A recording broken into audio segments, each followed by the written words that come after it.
Hi, my name is Charlie Jones, co-founder of Peculiar People Theater Company and also co-author of an exciting new play called The Happy Man, a wild romp through the mind of G.K. Chesterton. This show is very exciting for us and we're touring it in your area, proudly since you're getting this video.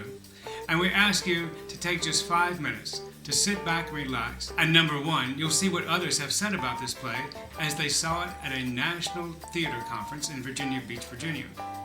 We have department heads, drama teachers, professors, and all sorts of people involved in drama giving their comments about this wonderful show and how delighted they were with it. And after that, you actually get to hear from G.K. Chesterton as we do one of our favorite speeches from this show. And in the background, you'll be seeing scenes of the show acted out, and you'll see why it's called a wild romp. So take a few moments, watch the videotape, and we invite you to contact us using the contact information at the end of the video. Write, call, or email. We'd love to see you in our next tour. Thanks a lot. Bye. The material is very engaging, and it's presented in a way that I think is really very accessible, especially for students. It was a very enlightening show, and I would recommend it to anyone, just for the pure joy of the theater. I'm Dr. Lloyd Arnett from Trinity Western University Drama in Vancouver, British Columbia. And last night I saw Peculiar People for the first time, and my impression was not only was the writing of the piece that I saw first quality, but the acting was excellent. It was a very moving piece. And 2 nights ago I was blessed with the opportunity to have seen The Happy Man, and I get a certain kind of joy when I see the quality of the cast that puts on something, you know, that makes you think and probe, and the words that came through, the passion and the theatricality, I think especially. There's nothing in this production that could have been filmed because it was so integrally theatrical. And that's the lifeblood of this group, I think.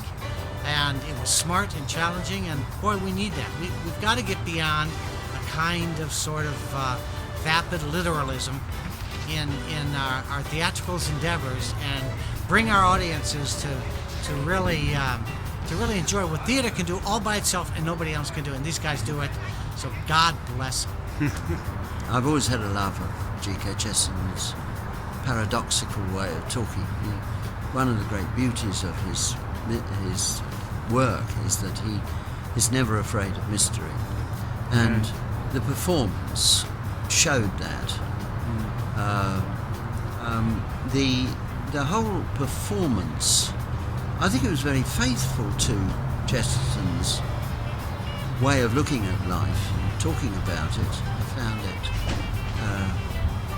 thorough, very professionally thorough in the way that ideas and attitudes were put over. To really enjoy what theater can do all by itself and nobody else can do, and these guys do it, so God bless them. We live in a strange age, my dear. We live in an age in which up is down and down is up. We live in an age in which men would rather find death and all its gloom as an answer to life, rather than God and all his happiness. You see, men behold the glory of creation, and seeing that nature repeats herself, he assumes that she is dead, like some clock left ticking in the tomb of the universe. But it may be that the sun rises every morning because he never got tired of rising.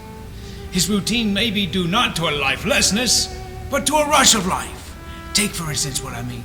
When a child finds a game or a joke he especially enjoys, he says, "Do it again, do it again," and the grown-up person does it again until he is nearly dead.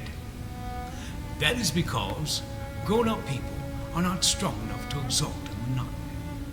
But perhaps our God is strong enough to exalt a monotony. And perhaps he says every morning to the sun, "Do it again," and every evening to the moon, "Do it again." It may not be automatic necessity that makes all daisies alike. It could be that our God makes each one of them separately, but he has never gotten tired of making them. You see, he has the eternal appetite of infancy. For we have sinned and grown old, but our Father is younger than we. Yes, he is the happy man, the happy God-man who puts modern man to shame for all his gloom and hopelessness? You see, modern man drinks and shouts across the tavern of time, "Eat, drink, and be merry, for tomorrow you die." Well, this is not the clarion call of joy. This is rather the voice of doom, chiding the almost dead rats on a sinking ship. He is no more a reveler than he is a saint. Why, the early church was founded on a serious joie de vivre. Jesus Christ himself made wine, not a medicine, but a sacrament. Modern man makes wine, not a sacrament, but a medicine. He drinks because he is not glad. He revels because he is not joyful. Drink, he says, for you know not whence you come nor why. Drink, for you know not when you go nor where. Drink, for the stars are cruel and the earth is idle as a humming top. Drink, because there's nothing worth trusting, nothing worth fighting for.